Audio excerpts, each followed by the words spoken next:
You walk toward a downtown tower, see a revolving door right next to an ordinary swing door, and choose the ordinary one. It is quicker, it is familiar, and you don't have to adjust your walking pace to match a spinning glass box. But on a cold or windy day, that ordinary door might suddenly pull heavily against your hand. It might slam shut behind you with violence, or release a massive, whistling gust of air through the lobby the moment the seal is broken. That physical resistance is not caused by heavy hinges or faulty hardware. The entire skyscraper is pulling on that entrance. To understand why a building requires those awkward revolving doors in the first place, we have to follow the air.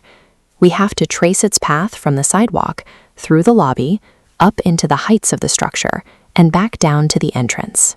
The front door you interact with is merely the single visible pressure valve for a massive, invisible airflow system operating throughout the entire tower. The process starts with a steep temperature difference on a winter morning. Outside, the freezing air is dense and heavy. Inside, the tower is heated, meaning its air is warmer and physically lighter. That heated indoor air does not stay put. It finds long vertical escape routes through the building's internal architecture, traveling up stairwells, utility risers, and elevator shafts. Imagine that heated indoor air as a single, uninterrupted column stretching vertically through 60 or 80 floors.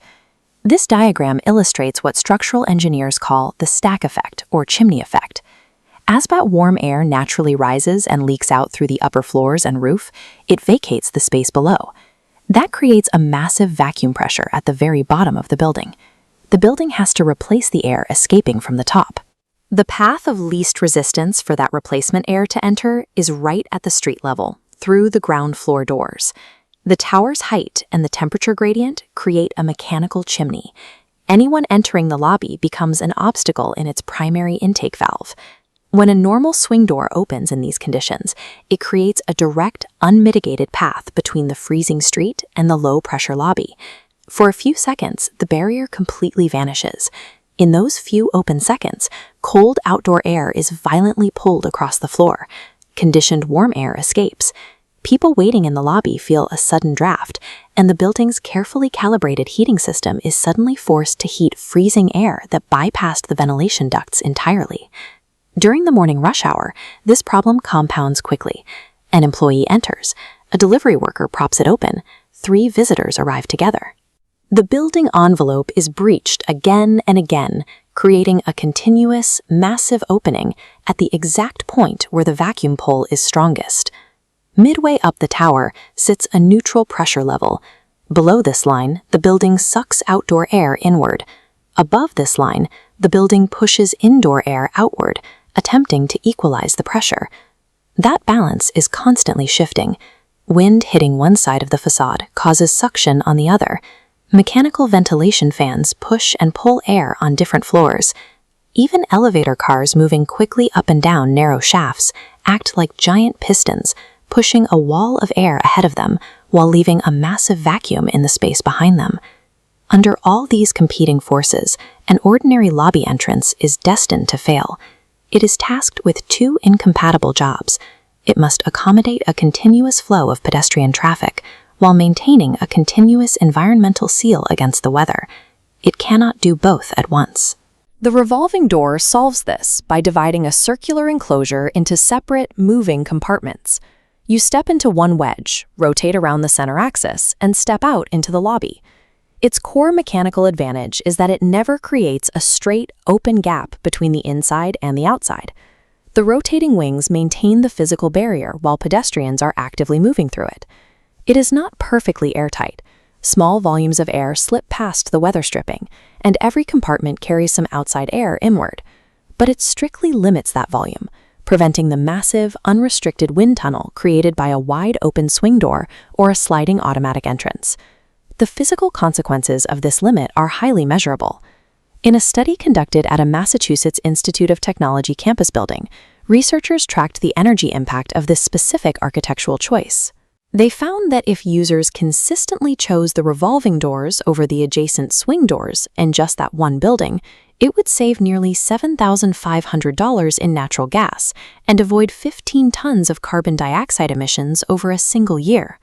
A small puff of cold air entering a lobby seems insignificant, but multiplied by thousands of pedestrians over months of winter, that unconditioned air creates a massive, expensive physical load on the entire building's energy grid.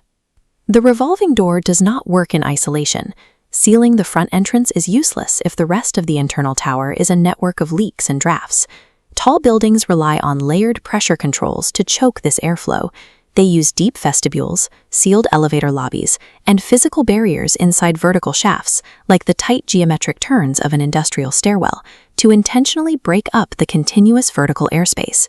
This raises an obvious visual contradiction. If a complete environmental seal is so essential for the building's pressure control, why is there always an ordinary swing door installed directly beside the revolving one? The answer is a legal and functional mandate for accessibility. A person using a wheelchair or mobility device cannot safely navigate a tightly rotating glass compartment. Neither can a parent pushing a stroller, a traveler dragging oversized luggage, or a courier moving bulky equipment on a hand truck. Architectural design cannot optimize solely for structural physics.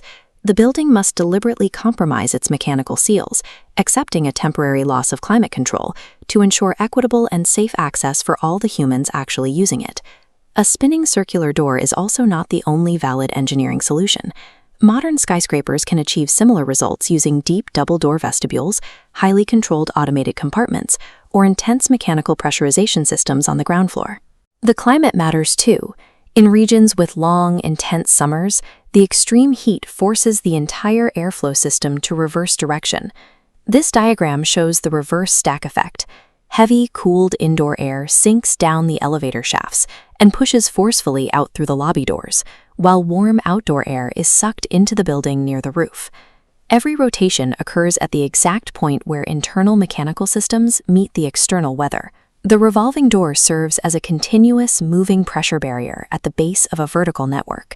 It maintains a constant seal while thousands of people cross the building envelope.